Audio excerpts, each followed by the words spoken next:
Oh, that those lips had language! Life has passed with me but roughly since I heard thee last. Those lips are thine. Thy own sweet smile I see, the same that oft in childhood solaced me. Voice only fails, else how distinct they say, "Grieve not, my child, chase all thy fears away." The meek intelligence of those dear eyes, blessed be the art that can immortalize, the art that baffles time's tyrannic claim to quench it, here shines on me still the same.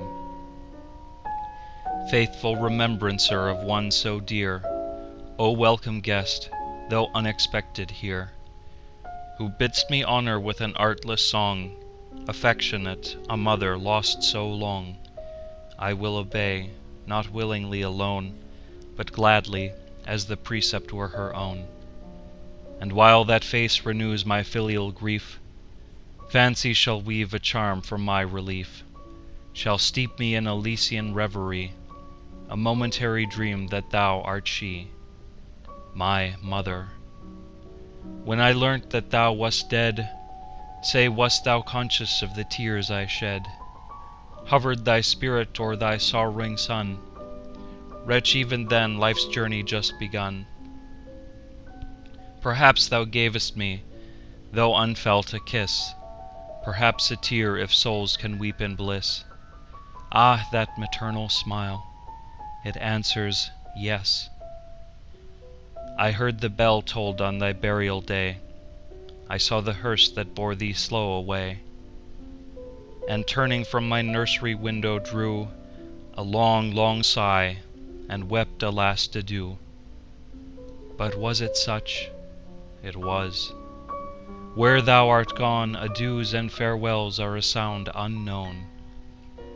May I but meet thee on that peaceful shore, the parting word shall pass my lips no more.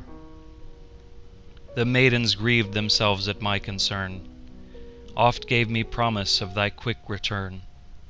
What ardently I wished I long believed, and disappointed still, was still deceived.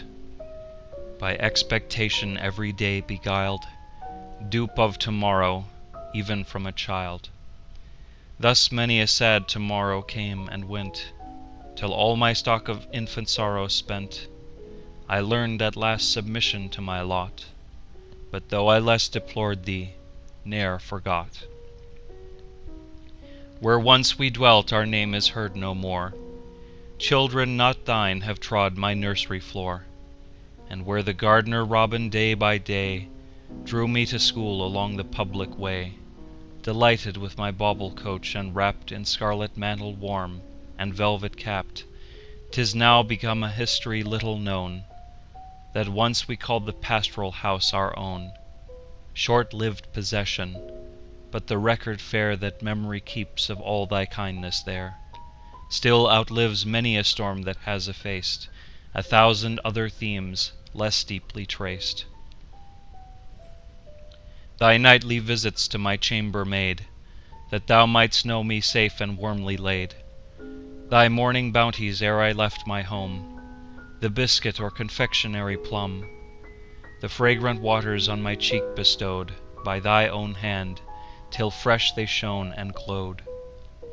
All this and more endearing still than all, thy constant flow of love, that knew no fall, ne'er roughened by those cataracts and breaks that humor interposed too often makes. All this still legible in memory's page, and still to be so to my latest age, adds joy to duty, makes me glad to pay such honors to thee as my numbers may. Perhaps a frail memorial, but sincere, not scorned in heaven, though little noticed here. Could time his flight reversed restore the hours, when playing with thy vesture's tissued flowers, the violet, the pink, and jessamine, I pricked them into paper with a pin, and thou wast happier than myself the while, wouldst softly speak and stroke my head and smile. Could those few pleasant days again appear, might one wish bring them, would I wish them here. I would not trust my heart. The dear delight seems so to be desired, Perhaps I might, but no. What here we call our life is such, so little to be loved, and thou so much, that I should ill requite thee to constrain thy unbound spirit into bonds again. Thou as a gallant bark from Albion's coast, the storms all weathered and the ocean crossed, shoots into port at some well-havened isle, where spices breathe and brighter seasons smile. There sits quiescent on the floods that show her beauteous form reflected clear below, while airs impregnated with incense play around her, fanning light her streamers gay. So thou with sails how swift hast reached the shore, where tempests never beat nor billows roar, and thy loved consort on the dangerous tide of life long since has anchored by thy side. But me, scarce hoping to attain that rest, always from port withheld, always distressed, me howling blasts drive devious, tempest-tossed, sails ripped, seams opening wide, and compass lost, and day by day some current's thwarting force sets me more distant from a prosperous course. Yet oh, the thought that thou art safe, and he! That thought is joy, arrive what may to me.